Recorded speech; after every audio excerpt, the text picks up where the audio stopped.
Time देख रहे हो? कहाँ थे तुम सुबह से? बोलो, कहाँ थे सुबह से?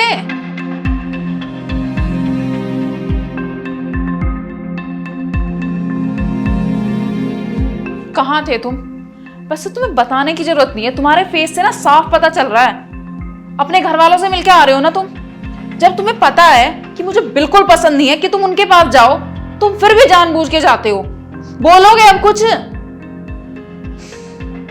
आज ना फैसला कर ही दो, या तो तुम अपने माँ बाप को चुन लो या तो मुझे चुन लो। चाय बना दोगी एक कप? यार मैं इतनी सीरियस बात कर रही हूँ, तुम्हें चाय की पड़ी है? बस चाय बनाती रहूं तुम्हारे लिए पूरा दिन? सुबह से वेट कर रही थी, वो तो नहीं दिखा तुम्हें? तुम्हें तो बोलना ही गलत है, मैं खुद ही बना लूंगा अपने लिए चाय। अरे मतलब मैं बात कर रही हूँ तुम उठ के चले गए, मैं पागल हूं यहाँ पे?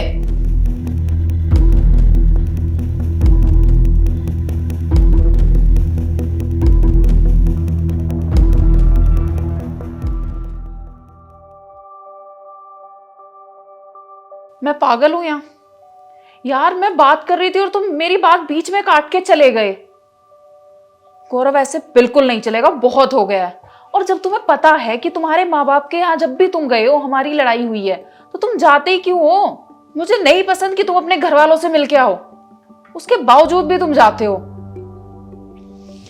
मेरी कोई वैल्यू है तुम्हारी लाइफ में या नहीं?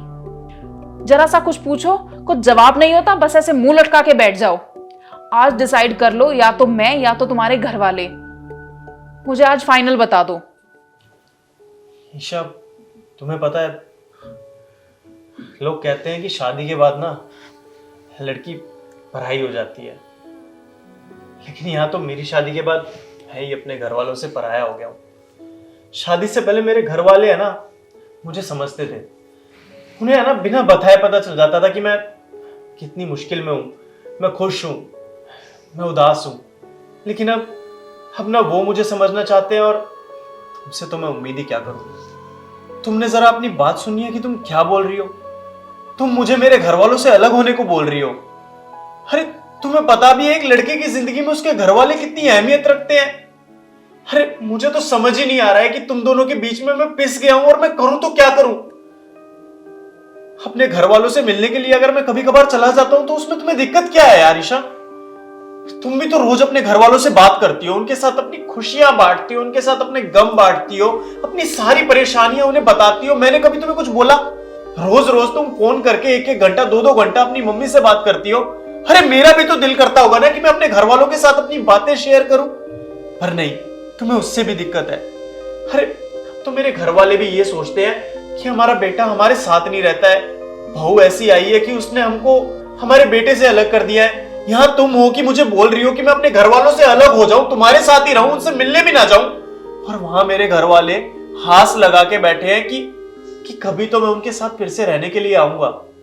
मुझे समझ नहीं आ रहा है यार ईशा, मैं करूं तो क्या करूं। एक लड़के की जिंदगी इतनी ज्यादा मुश्किल हो सकती है, मैंने सच में नहीं सोचा था। मुझे लगा था कि शादी करने के बाद मेरा पार्टनर मुझे समझेगा, हम दोनों अपने घर वालों के साथ रहेंगे और उन्हें हर खुशी देंगे, उनकी सेवा करेंगे। लेकिन शादी करने के बाद तो मेरी जिंदगी बदल गई है।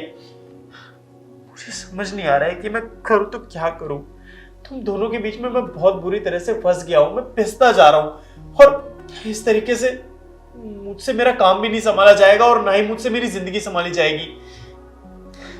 मुझे समझ ही नहीं आ रहा।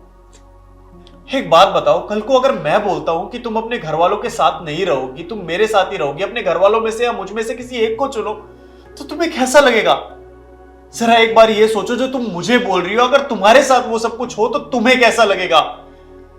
दूसरों को बोलना बहुत आसान होता है, लेकिन अगर वही चीज अपनी जिंदगी में खुद अपने ऊपर बीते ना, तब तुम्हें पता चलता है कि वो चीज कितनी मुश्किल होगी असल जिंदगी में।